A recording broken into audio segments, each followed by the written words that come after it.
ụmụnne m ekene m unu, ụmụ Zubie kunie ekene m unu, youth Eziowele ekene m unu, Eziowele niile gburugburu ekene m unu. Biko ụmụnne m, onwe ife nchọ ka mmekunu mara ihe dị ezigbo mkpa. Ejere m ọrụ na Abagana ebe mmadụ kpọrọ m ọrụ, anọ m ebe ahụ na-alụ ọrụ. Nwobele oge credit bata na my phone, the credit dị up to 5. Ozigbo mmadụ kpọọ m na phone, onye kpọrọ m ihe a na-asụ Yoruba, enugwu English ema na onye Yoruba. Wesị m biko na grandfather ya mee mistake not change isend mmadụ credit, wee send ya na my phone. Mụ biko mụ ma ebele load na the card mụ send earlier the card back.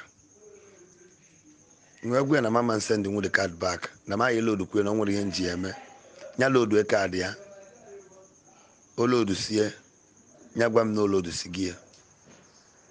Nwobele go kpochi ya ma azụ si mụ biko mụ daalụ kenebe nkene si na load go the card but mụ chere na baba chọ ka ekene m. The old man wee bido kpebele m ekpele, o nwere ụdị ọfọ na gara ọrụ m, wee mesịa wee sị mụ kpọchigha ya azụ in 1 hour time. Mụ kute mmiri na cup ka wee bless m.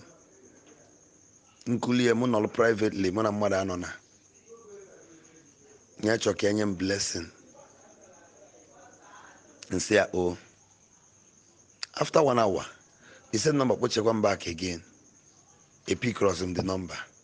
The spirit in me agwagom no nwe ihe dey involved. My brothers, to the greatest surprise, n'Enugu Ukwu, after 3 days, the same thing happened to another person near opposite General Hospital in Enugu Ukwu.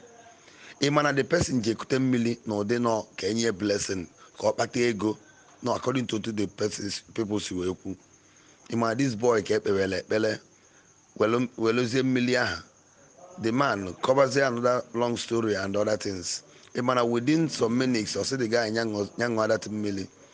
No, they well tiga battalion this time. No got surprise maka ihe ọma melie. The boy was born etinye mmili anọ. Otu si wee ṅụrụ ọka ahụ ṅụrụgoro. The kind of blood or vomit kwala immediately aha. I will rush the guy to hospital. Lucky enough, one Sabbatarian, Batazia, na that hospital, where free and amen, with Yakasa Bulebios, with Bulebia. Equensuma, Lequensibia. Iham as a labor, I back on where reveal is here. No, the new way now. Hajizi agwa ọgwụ ego bụ ndị osochi egbu ndị ihe ya na-adịlụ mma n'ụwa si aga. Biko ụmụnne m, onye ọbụla ka ba arụ ka uche ede na ya, onye ọbụla ka ba arụ bọsị ọbụla mmadụ send card na your phone there and about send a card up to 5 or 6 na your phone. If you run that number, don't even look at the number, delete ya emekwana na efugo card. All new way ekwensu ji wele elu elu n'ụwa kịta. Biko onye nụrụ ozi a ya mekwa ka nwanne ya nụ ya. Daalụ.